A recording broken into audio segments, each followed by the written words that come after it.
It was a nice summer day. My 5-year-old son James was playing outside in the backyard of our suburban home. James has always been a quiet boy. He plays by himself mostly. He never had many friends, but he always had a wild imagination. I was in the kitchen feeding our dog Fido when I heard what sounded like James talking to someone in the backyard. I'm not sure who it was he could be talking to. Could he have finally made a new friend? Being a single dad, it's hard for me to always keep an eye on my son, so I decided to go outside and check on him. When I went into the backyard, I was a bit confused because James was the only person back there. Was he talking to himself? I could have sworn I heard another voice. James, it's time to come inside, I called out to him. He came inside and sat down at the kitchen table. It was about lunchtime, so I decided to make him a turkey sandwich. James, who are you talking to out there? I asked. James looked up for a moment. I was playing with my new friend, he said, smiling. I poured him some milk and continued to pry, as any good father would. Does your friend have a name? Why didn't you ask him to have lunch with us? I asked. James stared at me for a moment before replying. His name is Laughing Jack. I was a bit taken back by what he said. Oh, that's a strange name. What does your friend look like? I asked, a bit confused. He's a clown. He has long hair and a big swirly cone nose. He's got long arms and baggy pants with stripy socks, and he always smiles. I realized my son was talking about an imaginary friend. I suppose it's normal for kids his age to have imaginary friends, especially when he has no real kids to play with. It's probably just a phase. The rest of the day went by as per usual, and it was starting to get late, so I put James to bed. I tucked him in, gave him a kiss, and made sure to turn on his nightlight before I closed the door. I was pretty tired myself, so I decided to go to bed not long after. I had an awful nightmare. It was dark. I was in some kind of rundown amusement park. I was scared, running through an endless field of empty tents, broken down rides, and abandoned game huts. The whole place had a horrible look to it. Everything was black and white, the prized stuffed animals all hung from nooses in the game huts, all the sick, with all the sick grins on their faces. It felt like the whole park was looking at me, even though wasn't another living thing in sight. Then suddenly, I began to hear music play. The sounds of Pop Goes the Weasel played on a squeeze box echoed through the park. It was hypnotizing. I followed its tune to the circus tent, almost in a trance, unable to stop my legs from moving forward. It was pitch black. The only light came from a single spotlight shining on the center of the big top. As I walked toward the light, the music slowed down. I found myself singing along, unable to stop. All around the mulberry bush, the monkey chased the weasel. The monkey thought 'twas all in fun. The music stopped right before its climax, and suddenly the lights shut on. The intensity of the lights was practically blinding. All I could see was a small dark silhouette shuffle towards me. Then another one appeared, and another, and another. There were dozens of them, all coming toward me. I couldn't move my legs. They were frozen. All I could do was watch as the haunting figures drew nearer. As I got closer, I could see. They were children. As I looked at each one, I noticed they were all horribly disfigured and mutilated. Some had cuts all over their body. Others were severely burnt. Others were missing limbs, even eyes. The children enveloped me, clawing at my flesh, dragging me to the ground and tearing inside me. As the children tore me apart and I faded away, all I could hear was laughter. Horrible, awful, evil laughter. I woke up the next morning in a cold sweat. After taking a few deep breaths, I looked over and saw that a few of James' action figures were positioned facing me on top of my nightstand. I sighed. James had probably woken up early and put these here. I gathered up the toys and made my way to James's room. However, when I opened the door, James was sound asleep. I just shrugged and placed the toys back into his toy box and headed out the living room. A little while later, James woke up and I made his breakfast. He was quiet and seemed a bit groggy. Perhaps he didn't sleep well either. I decided to ask him about the toys.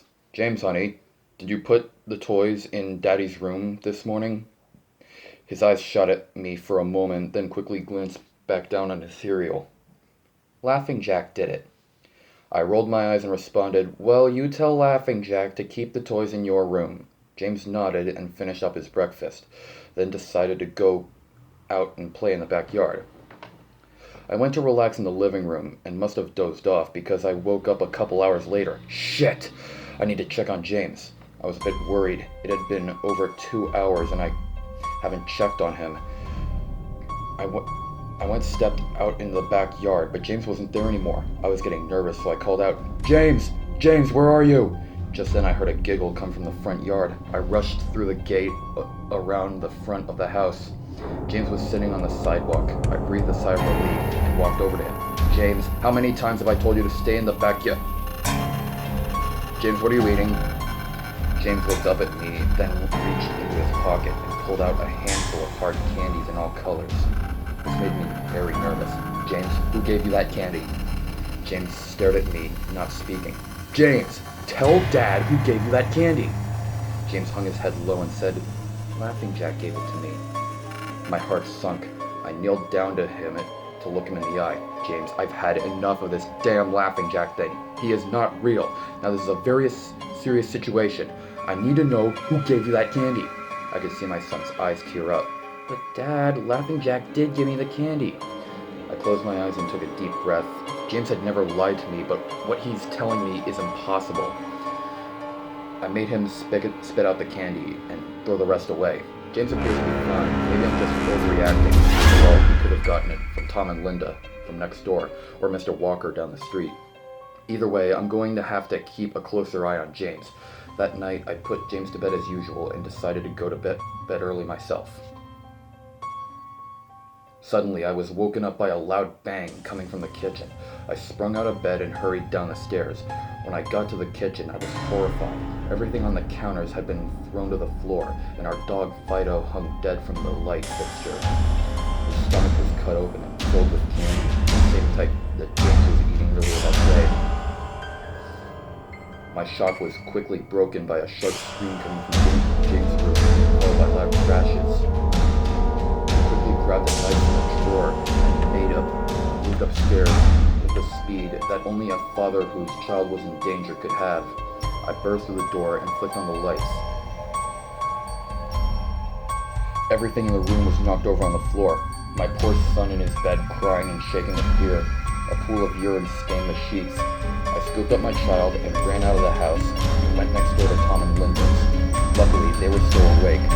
They let me use their phone, and I called the police. It didn't take long for them to arrive, and I explained what happened. They looked at me as if I were crazy. They searched the house, but all they found was a dead dog and the 2 trashed rooms. The officer told me that someone had probably gotten into the house and done this right before making a quick escape when they heard me coming up the stairs. I knew it wasn't true. All the doors were locked and none of the windows were open. Whatever was in my house didn't come from outside.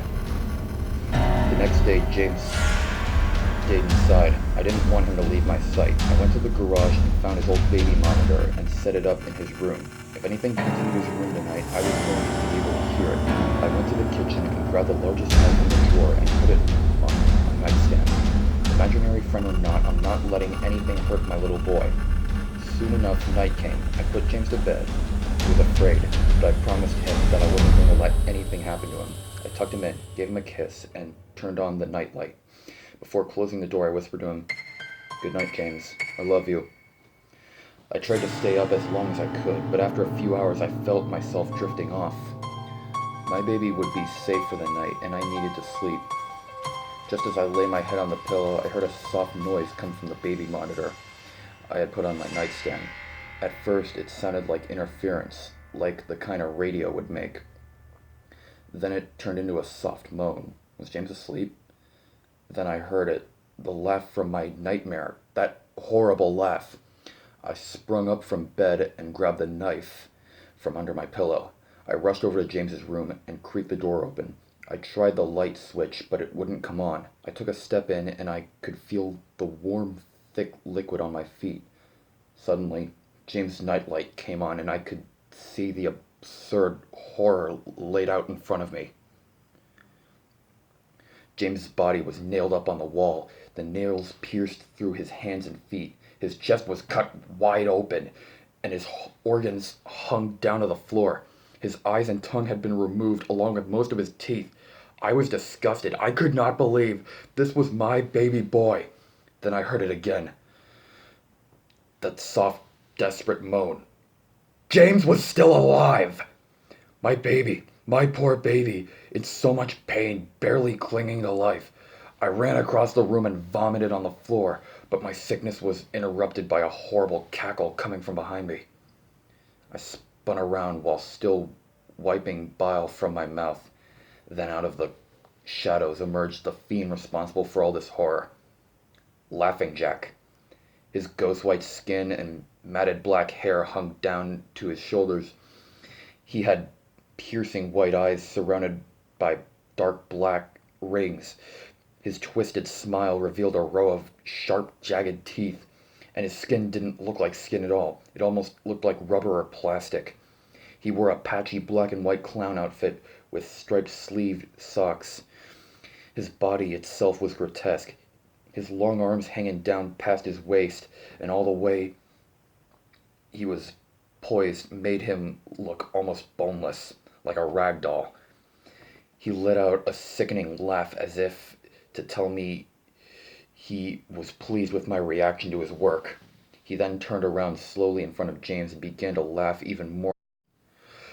That was enough to shake me from my terror. I snapped, "Get away from him, you bastard!" I rushed at the monster, raising the knife above my head and stabbed down at him, but as soon as the knife touched him, he disappeared in a cloud of black smoke. The knife passed right through and pierced James' still beating heart, splashing the warm blood on my face. No, what have I done? My baby! I killed my baby! I immediately fell to my knees, and I could hear sirens in the distance growing louder. My boy, my sweet baby boy. I promised Daddy would protect you, but I failed. I'm sorry, James. I'm so sorry. Police soon arrived to find me in front of my son, still wielding the knife covered in my baby's blood. The trial was short. Insanity.